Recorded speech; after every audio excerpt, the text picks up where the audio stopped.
Abra sua Bíblia lá em Apocalipse, capítulo 2. Nós estamos continuando a série Uma Igreja Segundo o Coração de Deus. Série pensada, sonhada, meditada e estudada nas cartas às igrejas do Apocalipse. Hoje nós leremos a carta à igreja em Tiatira, Apocalipse capítulo 2, nós leremos do versículo 18 até o versículo 29. Apocalipse 2, do versículo 18 até o versículo 29, a palavra do Senhor nos diz assim: ao anjo da igreja em Tiatira escreve: estas coisas diz o Filho de Deus, que tem os olhos como chama de fogo e os pés semelhantes ao bronze polido. Conheço as tuas obras, o teu amor, a tua fé, o teu serviço, a tua perseverança e as tuas últimas obras, mais numerosas do que as primeiras. Tenho, porém, contra ti o tolerares que essa mulher, Jezabel, que a si mesma se declara profetisa, não somente ensine, mas ainda seduza os meus servos a praticarem a prostituição e a comerem coisas sacrificadas aos ídolos. Dei-lhe tempo para que se arrependesse. Ela todavia não quer arrepender-se da sua prostituição. Eis que a prostro de cama, bem como em grande tribulação os que com ela adulteram, caso não se arrependam das obras que ela incita. Matarei os seus filhos e todas as igrejas conhecerão que eu sou aquele que sonda mentes e corações, e vos darei a cada um segundo as vossas obras. Digo todavia a vós outros, os demais de Tiatira, a tantos quantos não têm essa doutrina e que não conheceram, como eles dizem, as coisas profundas de Satanás: outra carga não jogarei sobre vós, tão somente conservai o que tendes até que eu venha. Ao vencedor, que guardar até o fim as minhas obras, eu lhe darei autoridade sobre as nações, e com cetro de ferro as regerá, e as reduzirá a pedaços como se fossem objetos de barro. Assim como também recebi de meu Pai, dar-lhe-ei ainda a estrela da manhã. Quem tem ouvidos, ouça o que o Espírito diz às igrejas. Feche seus olhos, abaixe sua cabeça. Nós vamos orar mais uma vez.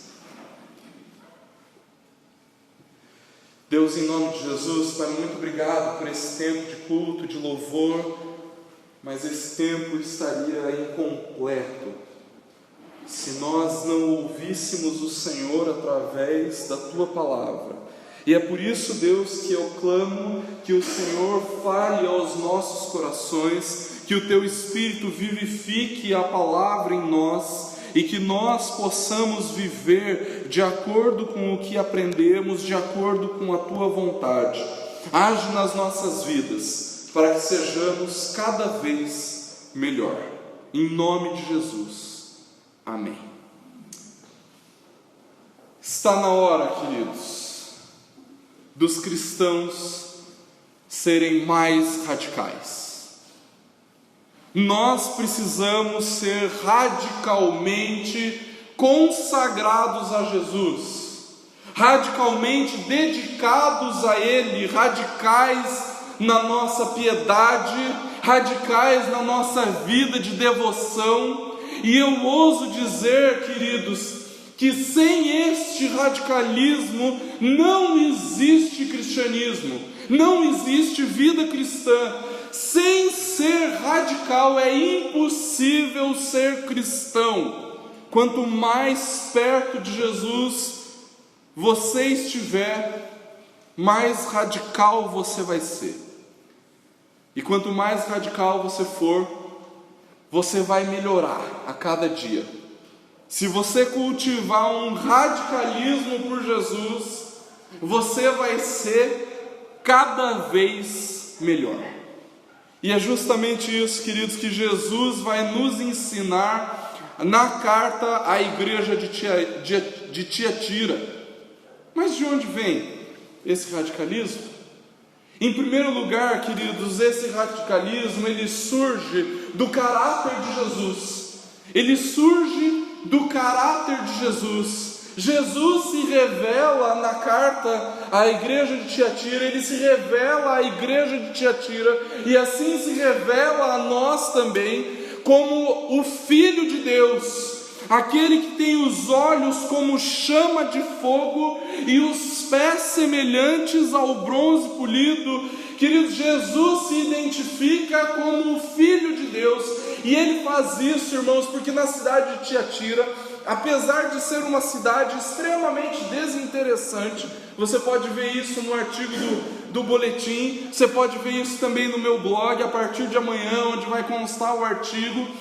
Era uma cidade extremamente desinteressante, mas apesar disso, queridos, na cidade de Tiatira existia um templo, um grande templo, ao falso deus Apolo, que segundo a mitologia grega também era chamado de o Deus Sol, era considerado o Deus Sol. E Apolo, queridos, ele era filho de Zeus, com Z de zebra, ele era o filho de Zeus. Apolo, filho de Zeus. Zeus é o Deus supremo segundo a mitologia grega. Sendo filho de Zeus, Apolo era alguém que seria menor que o seu pai. Mas isso não é verdade com relação a Jesus, queridos. Isso não é verdade. Jesus não é menor que Deus.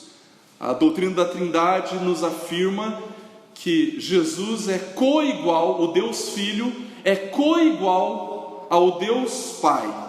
E diante disso, queridos, nós podemos afirmar com convicção de que Jesus, o Filho de Deus, não o filho de Zeus, mas o Filho de Deus é Deus, plenamente, perfeitamente Deus, sem nada acrescentar, sem nada pôr. Ele é o Filho de Deus, e o título de Filho de Deus representa a superioridade que Jesus tem sobre o falso deus Apolo, o deus da cidade de Tiatira.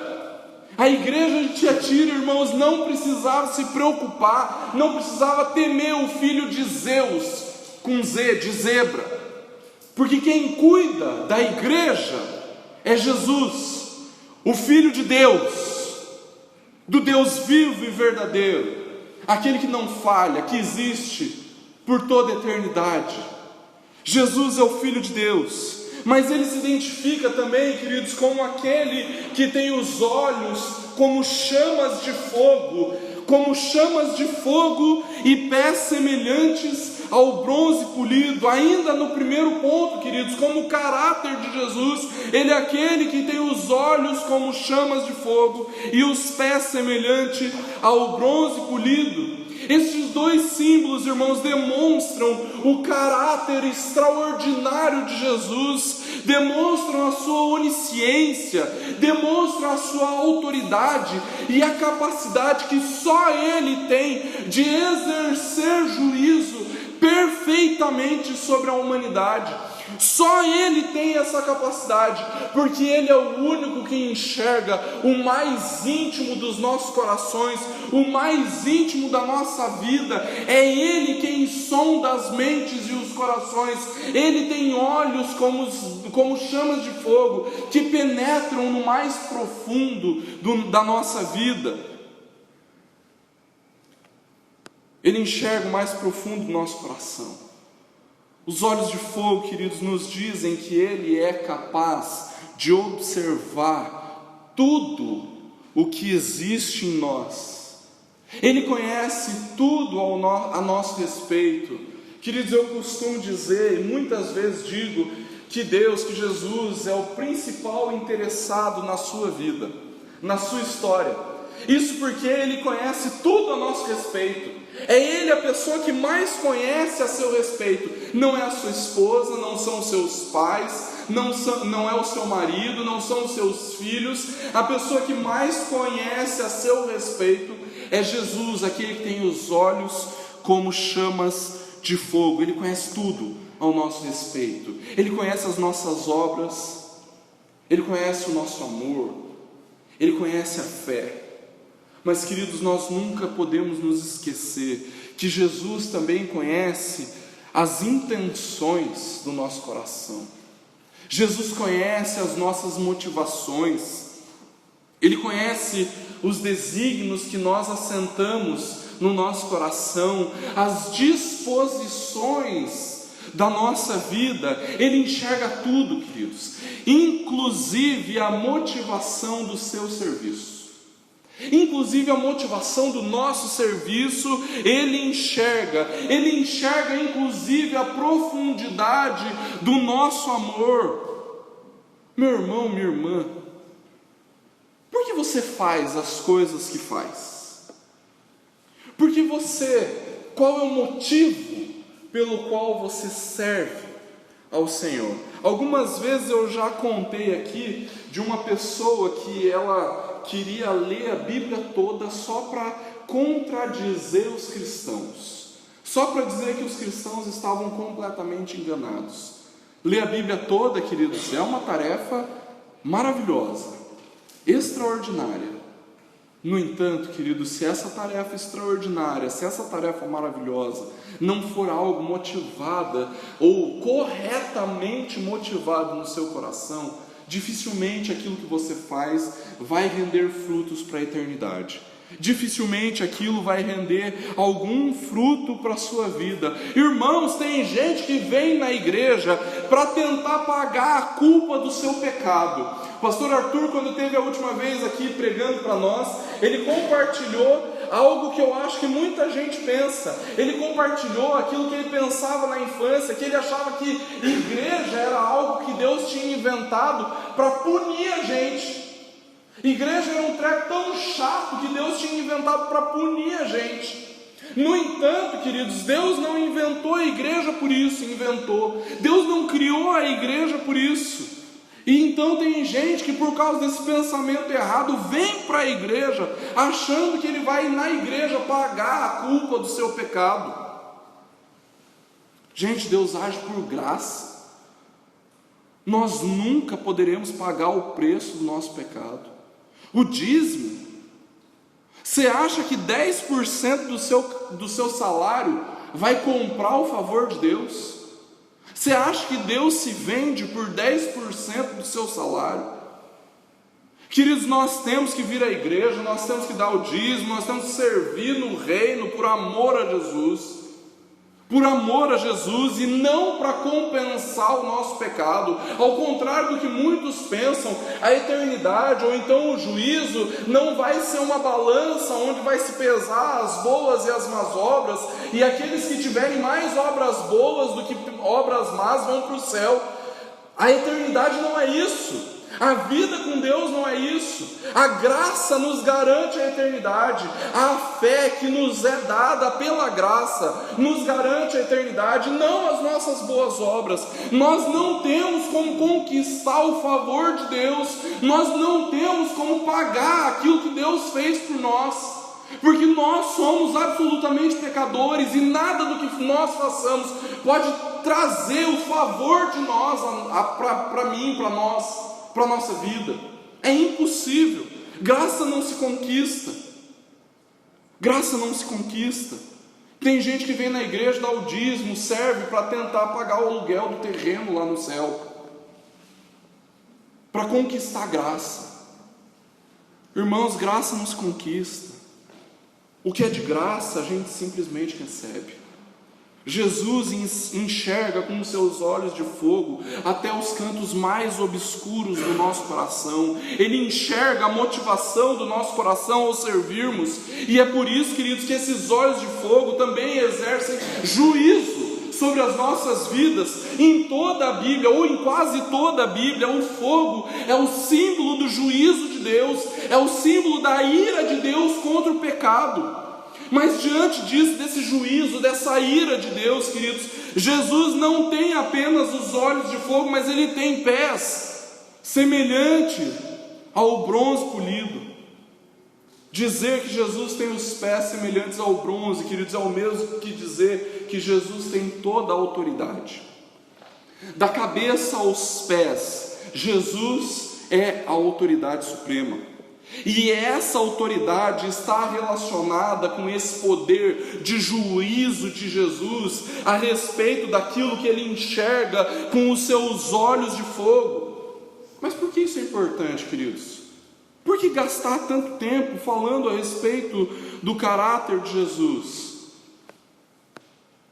Porque esse caráter, queridos, demonstra a autoridade que ele tem, a soberania que ele exerce, a autoridade que ele tem sobre a sua vida, a autoridade que ele tem sobre a igreja, a autoridade que ele tem sobre a nossa cidade, a autoridade que ele tem sobre todo o planeta, a autoridade, a soberania que ele exerce sobre todo o universo. A Bíblia nos garante que tudo foi criado pela palavra de Deus e todas as coisas são sustentadas pelo poder da palavra de Deus. Irmãos, é Jesus, é Deus quem exerce a sua autoridade, porque Ele é a suprema autoridade, o governador máximo de tudo que existe.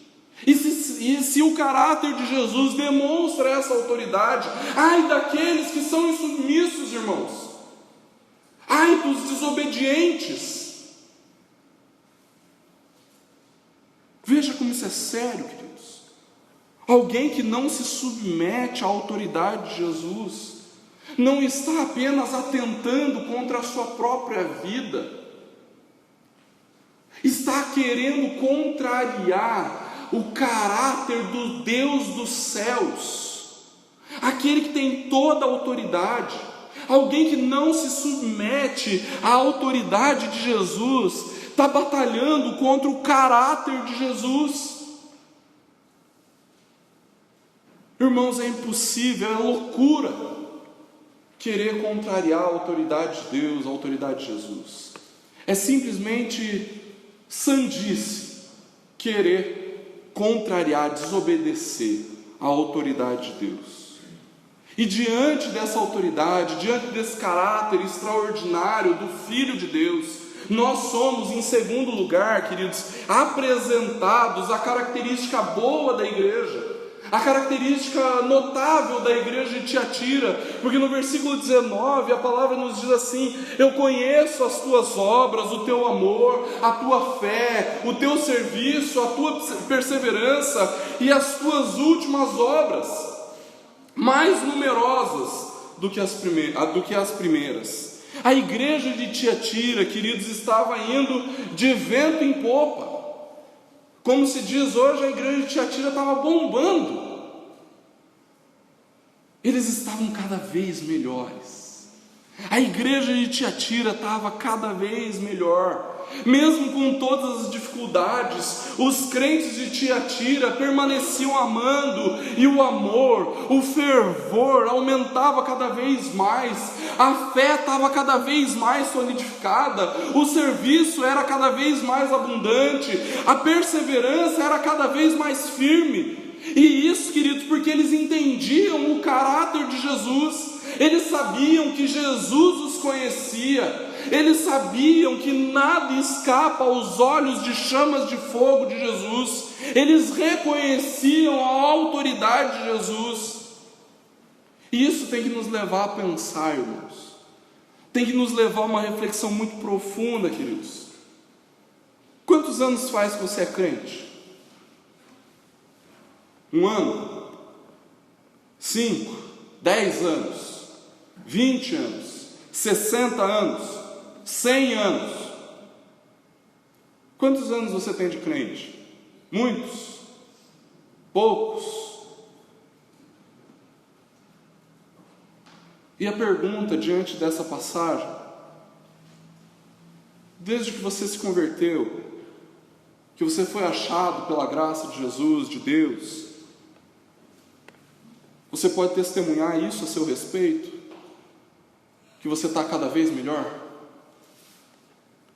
Desde que você foi impactado com a graça de Deus manifesta em Jesus, você está cada vez melhor.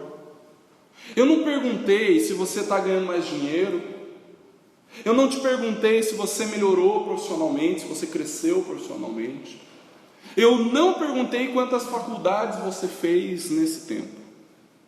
O que eu perguntei é: algum dia na sua vida, desde que você se converteu, você amava mais a Deus e ao próximo do que ama hoje?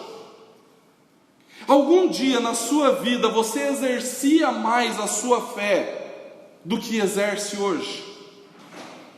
Você servia mais abundantemente no passado do que serve hoje?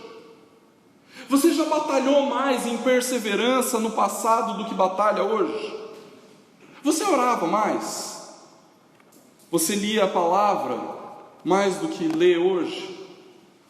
Você tinha mais fervor no coração no passado do que tem hoje?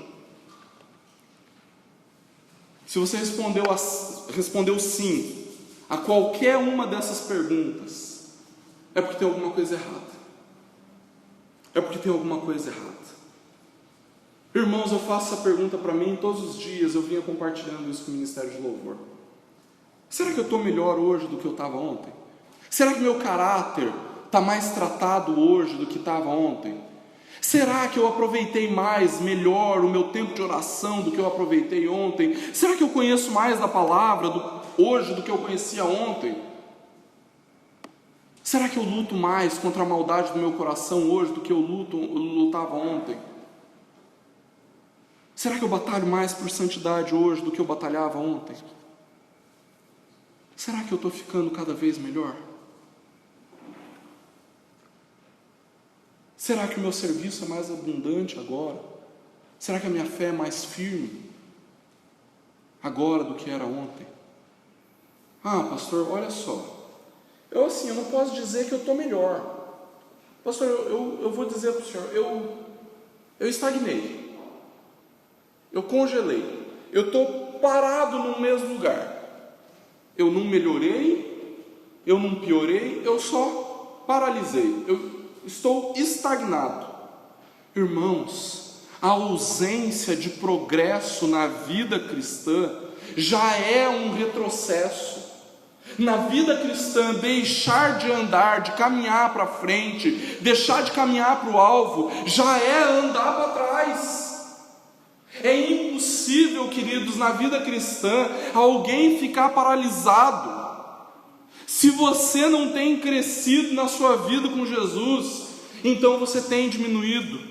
Irmãos, o Espírito Santo habita em nós, e é impossível que o Espírito nos conduza a uma letargia espiritual, é impossível que o Espírito nos conduza a um comodismo na graça. O Espírito nos impulsiona, ele nos faz ficar cada vez melhores. O nosso caráter melhora por causa da ação do Espírito em nós. A nossa luta contra o pecado em nossas vidas se intensifica com o passar dos anos. O nosso serviço é cada vez mais abundante, mais relevante. Nós precisamos melhorar. Nós precisamos melhorar. Irmão, será que Jesus poderia dizer que nós na igreja em Araucária estamos cada vez melhores? Será que Jesus poderia dizer para a nossa igreja que as nossas últimas obras são mais abundantes do que as primeiras, são mais numerosas do que no princípio? Sim? Não? E se não, quem é que você vai acusar quando chegar diante de Deus? Em quem você vai colocar a culpa? Quando você estiver diante de Jesus e Ele te perguntar por que as obras da igreja presbiteriana em Araucária não estavam cada vez melhores, em quem você vai colocar a culpa? No pastor? No conselho? Na junta diaconal? Nas sociedades internas? A responsabilidade é nossa, irmãos. A responsabilidade é nossa. Irmãos, a igreja de Tiatira estava cada vez melhor. E nós, a igreja presbiteriana em Araucária, precisamos continuar a crescer também, queridos. Nós, individualmente, precisamos continuar a crescer, para que coletivamente, como igreja, como corpo de Cristo, a gente cresça também. No entanto, irmãos, para nossa tristeza, para a tristeza da igreja de Tiatira, ela tinha uma característica muito ruim. Em terceiro lugar, a igreja de Tiatira tinha uma característica muito ruim.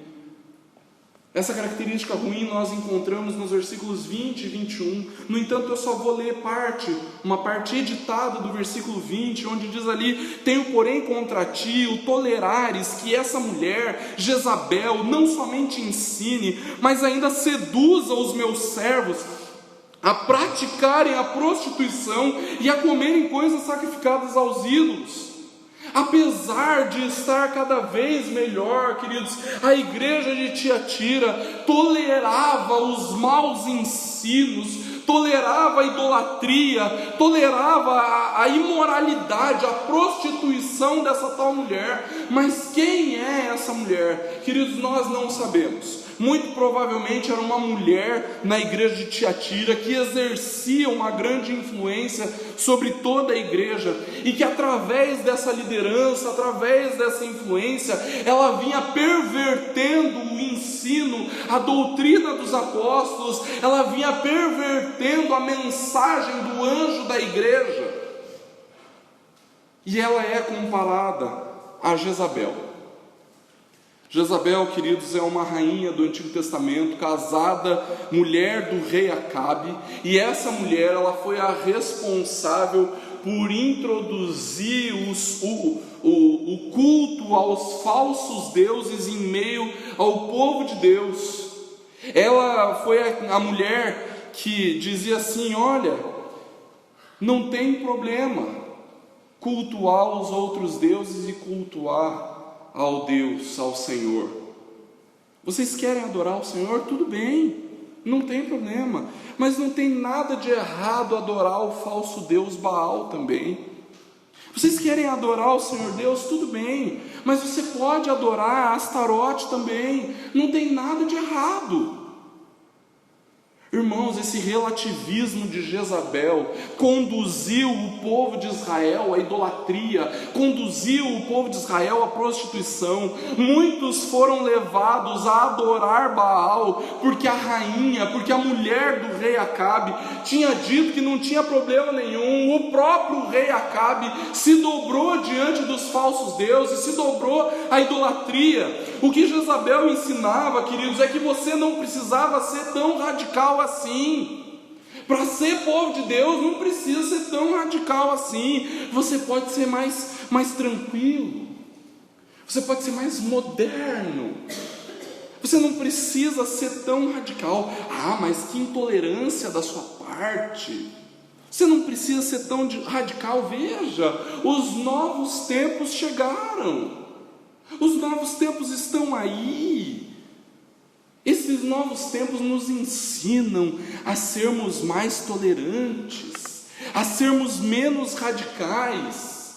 Se você quer adorar o Senhor, tudo bem, não tem problema. Mas se você quiser adorar esse falso Deus Baal, esse ídolo, também está bom. Olha que ótimo, não tem problema, você também pode ser um idólatra. Queridos, na igreja de Tiatira, essa mulher, essa falsa profetisa, ensinava os cristãos a tolerar as práticas pecaminosas das associações comerciais daquela cidade. Ela dizia assim: se você tiver que participar de um culto pagão para não perder o emprego, não tem problema, você pode participar.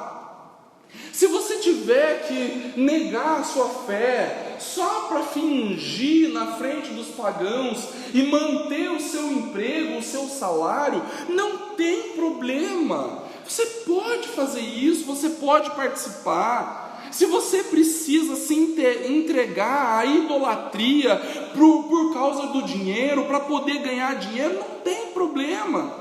Se você quiser satisfazer as suas vontades e para isso você precisa vender a sua alma para o diabo, não tem problema.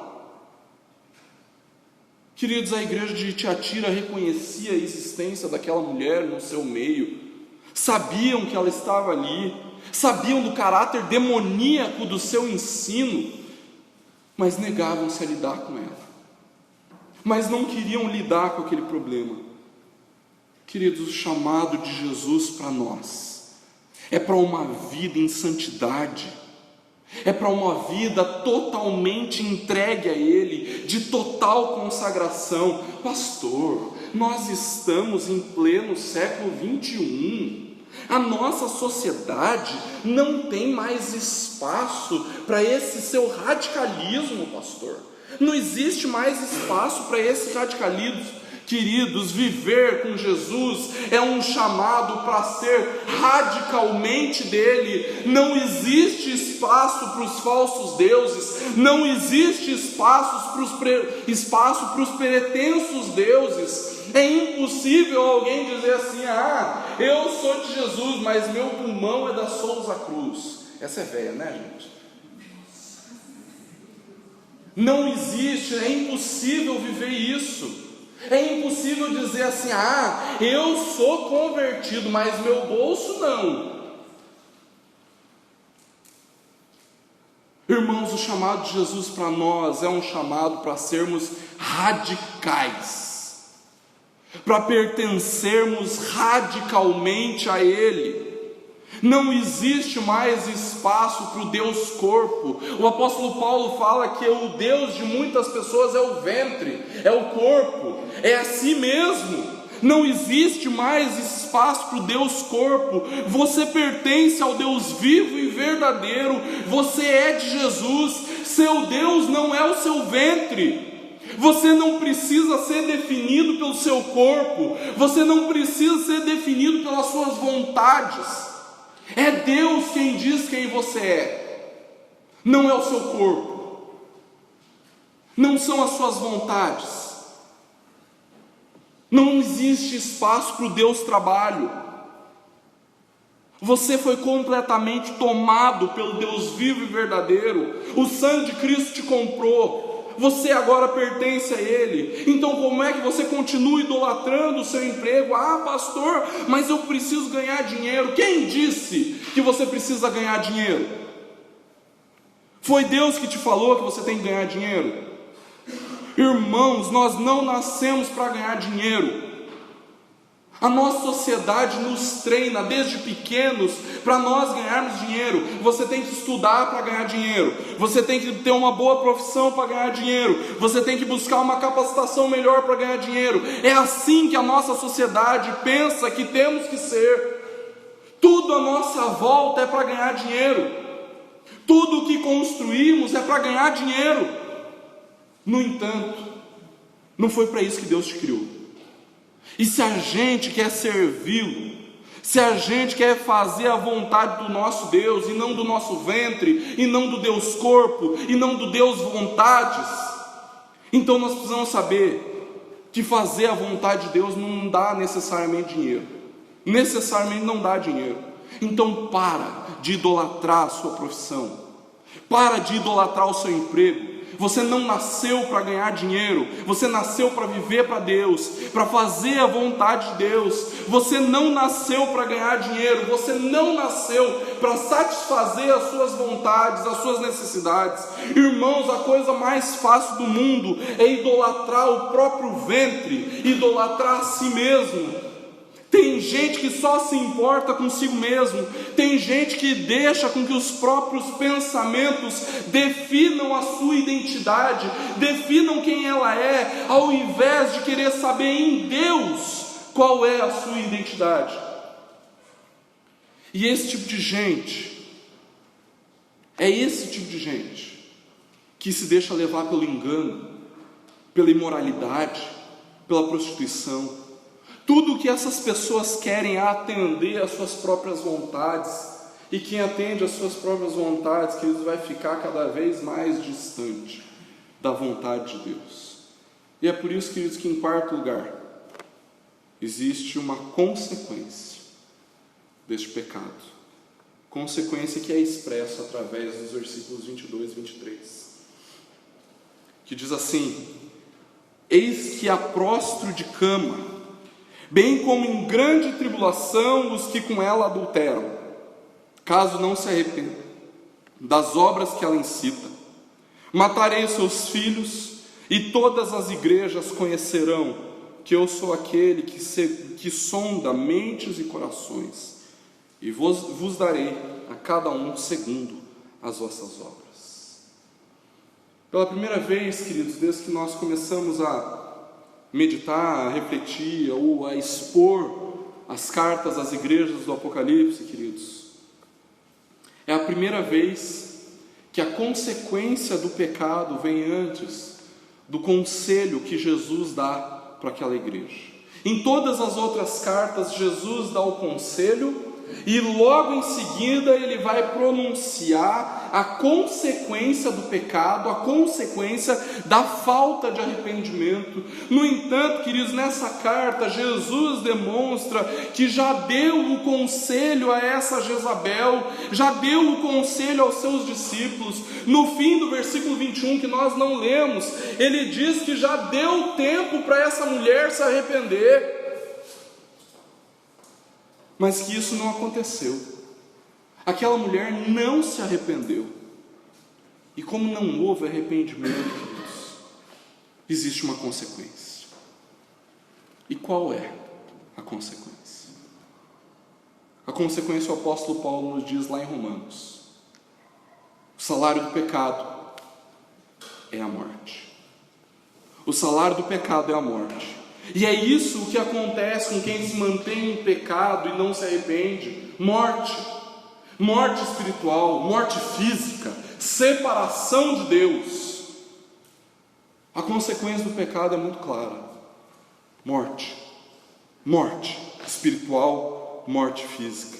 Mas o Senhor Jesus também diz, queridos, que Ele é aquele que sonda as mentes e corações, e Ele diz: eu vos darei segundo as obras de cada um. Queridos, para que ninguém saia daqui pensando que nós somos julgados, que nós somos avaliados por Deus a respeito das nossas obras, é importante entendermos que esse versículo ele não é um versículo solto, mas ele precisa estar em coordenação, ele precisa estar como conclusão de tudo aquilo que a Bíblia nos revela. E o que a Bíblia nos revela é que a ação que nós temos, as nossas obras, é decorrente da fé que temos. Deus nos avalia pelas obras no sentido de Ele conhecer aquilo que nos motivou às boas obras. Se nós fazemos boas obras sem a fé, pode ter certeza que nós estamos muito mais parecidos com aqueles que seguiram Jezabel. No entanto, se as nossas boas obras são motivadas pela nossa fé, pelo nosso amor a Jesus, então nós podemos ter paz e tranquilidade no coração de entendermos que Ele é aquele que sonda as mentes e os corações. Ele é aquele que tem os olhos como chamas de fogo e que olha para as nossas obras que são motivadas ou que devem ser motivadas pela nossa fé. Em quinto lugar, queridos, Jesus nos traz o seu conselho. Ele dá o conselho à igreja de Tiatira, nos versículos 24 e 25, ele diz assim: digo todavia a vós outros, os demais de Tiatira, que não conheceram, como eles dizem, as coisas profundas de Satanás, outra carga não jogarei sobre vós. Tão somente conservai o que tendes, até que eu venha. Agora, queridos, percebam essa realidade tremenda. Jesus não dá o seu conselho para toda a igreja de Tiatira. Jesus dá o conselho, Ele aconselha apenas aqueles que não estavam contaminados pelas coisas profundas de Satanás. Perceba, meu irmão, minha irmã, que em algumas situações um membro da igreja pode estar com o seu coração tão endurecido, tão preso em laço de iniquidade, tão nas mãos das coisas profundas de Satanás, que não existe mais correção para essa pessoa. E isso é tão grave, queridos, e tão notório na palavra, que o Senhor Jesus aconselha apenas aqueles que não se contaminaram pelas coisas profundas de Satanás. Existem pessoas que estão além da correção, queridos. Seu coração é tão empedernido, sua mente tão obstinada, tão endurecida, tão tomado pelas coisas mais profundas de Satanás, que não existe mais correção para essa pessoa. Irmãos, que Deus nos guarde de chegarmos a uma situação assim. Que Deus nos guarde para que o nosso coração não seja tão endurecido ao ponto do conselho que Jesus tem para nós não servir mais para as nossas vidas. No entanto, queridos, aqueles que não se contaminaram com a doutrina da imoralidade, com o ensino de idolatria de Jezabel, Jesus diz: eu não vou lançar outra carga sobre vocês. Queridos, nós não temos como saber, assim exatamente, precisamente, qual é essa carga que Jesus tinha lançado sobre eles antes, porque ele fala: eu não vou lançar outra carga.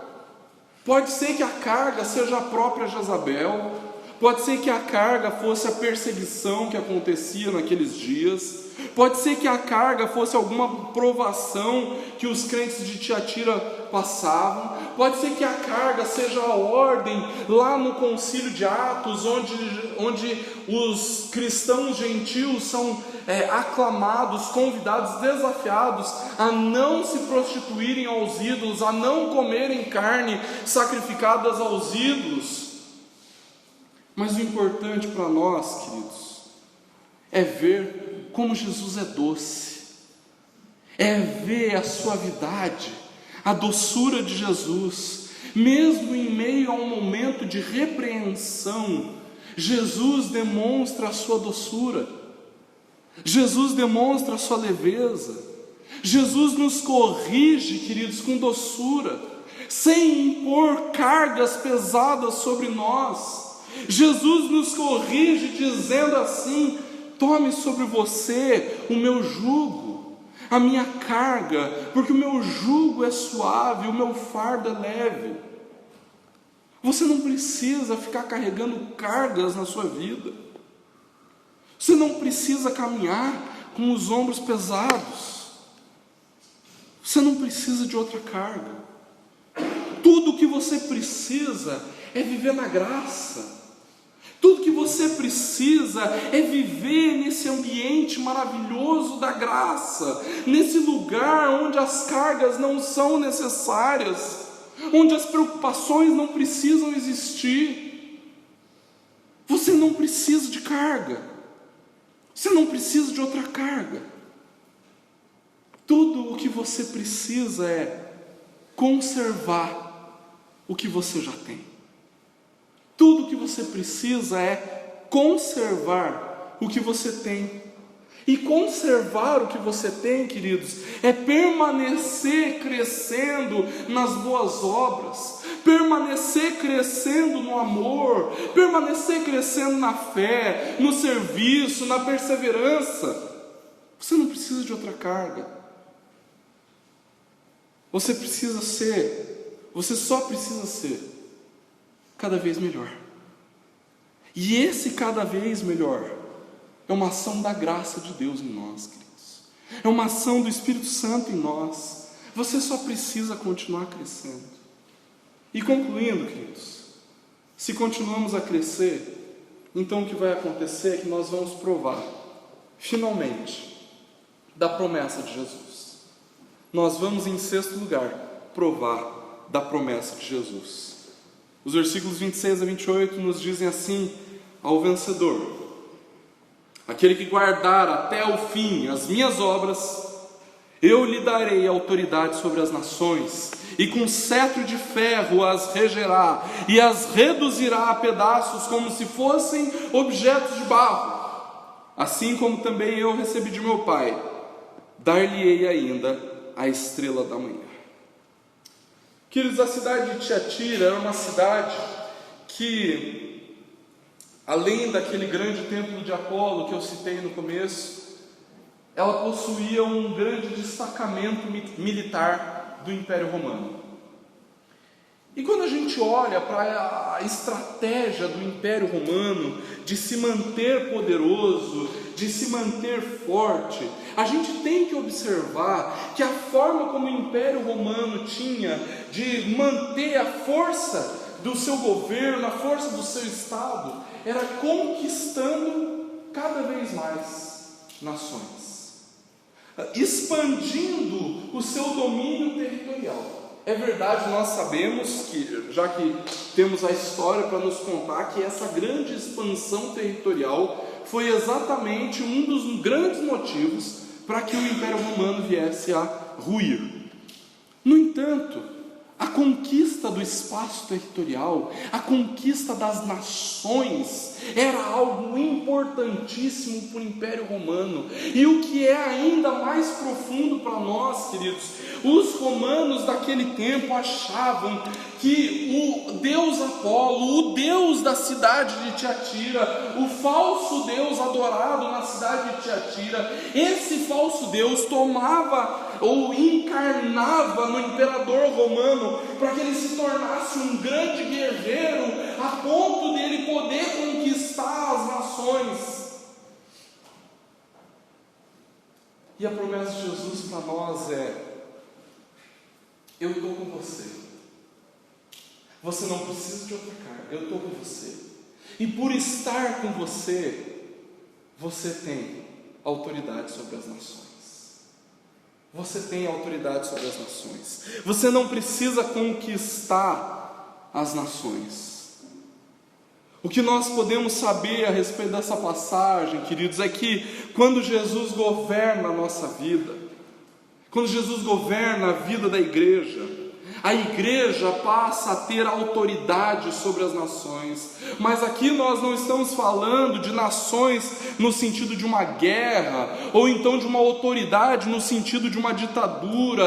Essa autoridade é uma autoridade espiritual, muito mais relacionada a uma responsabilidade que nós temos como igreja. A Bíblia nos diz, queridos, que o testemunho da igreja confirma, preste bem atenção, confirma a salvação ou confirma a condenação das pessoas. Como assim, pastor? Como é que o testemunho da igreja vai confirmar a salvação ou a condenação das pessoas? É isso mesmo, queridos. Quando nós testemunhamos e as pessoas creem e as pessoas vêm a crer, então nós somos o aroma de vida para essas pessoas. Mas quando nós testemunhamos e as pessoas não creem em Jesus, então nós somos cheiro de morte para essas pessoas. O que nós sabemos é que, apesar das dificuldades de interpretação dessa passagem, queridos, a igreja fiel, aquela que guarda até o fim as obras de Jesus, vai ter autoridade sobre as nações, autoridade para testificar a salvação de uns e autoridade para confirmar a perdição de outros. Mas não é só essa autoridade que Jesus nos promete, queridos. Jesus nos dará a estrela da manhã. O próprio livro do Apocalipse nos demonstra que Jesus é a estrela da manhã. Ué, pastor, como assim? Como é que Jesus vai dar dele mesmo para nós? Queridos, o que Jesus está nos garantindo é que mesmo depois de tanto sofrimento que nós temos nessa vida, mesmo depois de tanta luta que nós passamos nessa vida, mesmo depois de tanta perseguição, mesmo depois de tudo isso, nós vamos participar da glória de Jesus na eternidade. Nós vamos participar da presença gloriosa de Jesus em meio ao seu povo. Nós vamos participar da glória eterna de Deus. E nisso, queridos, nós provaremos da estrela da manhã, iluminando as nossas vidas, onde não há dor, onde não há luto, onde não há lágrimas, onde não há tristeza, onde não existe pecado.